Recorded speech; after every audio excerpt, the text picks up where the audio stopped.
Hello, my name is Cedric, a P.7 student, and I will be taking you on the issue of corruption in education. Well, greetings, everyone. I thank all the viewers who are watching me. I thank the person who I'm with today, and that is our guest, Mr. Baguma Charles, a head teacher of Nippon Nursery and Primary School, Machinge Sabagam.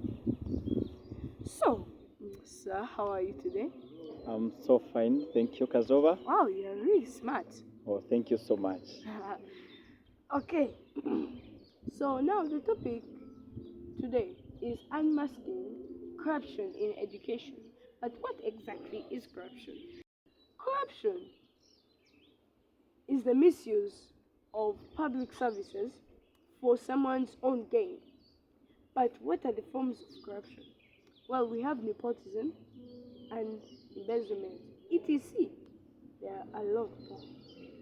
So, sir, have you ever experienced corruption Oh, thank in you. your days of when you are in Nippon?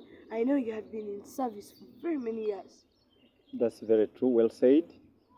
Mr. Kazooba Cedric, I would like to assure you that corruption is almost everywhere, not only in education, but even outside education. Indeed, as you asked, back to your question, indeed, I have ever experienced that. I have ever, they have ever set traps to find me that I become part of this. Are Uh, you sure? yes, Oh my god. Ah, so it has ever happened to you? oh yes, As in they try to trap you in that act. oh yes. Okay. So how has it affected the school? Maybe before I really tell you how it has affected the school, the form of corruption I experienced, like you said, there's nepotism, there is embezzlement of funds, there is also bribery. Actually, the form of corruption I experienced was that of bribery. One, this came as a result of some parents who come in, then they wish you to admit the learners to classes where they are not supposed to be. Yes. So maybe then to the other question, how has it affected? Indeed, this has always affected the quality of education. If you happen to change or take in a child to a class where it does not fit, where the potential and the ability of that particular child do not fit, you'll find that you will really affect his quality of education. Okay. Yes, So I please. hope you have had. So, what advice would you give the youth today? Those people who are working, some of them they're even joining government because you know the government has to stand. It needs people. So what do you think Uh, about that? Actually, thank you. The piece of advice I can give is that especially the youth, Mm. we should know, the youth is out there should know that corruption is indeed a very bad thing.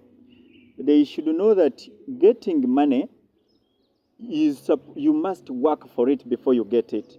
You cannot just get free money because this, what insinuates them is always wishing to get free things and getting rich very fast. To get rich, you must work step by step.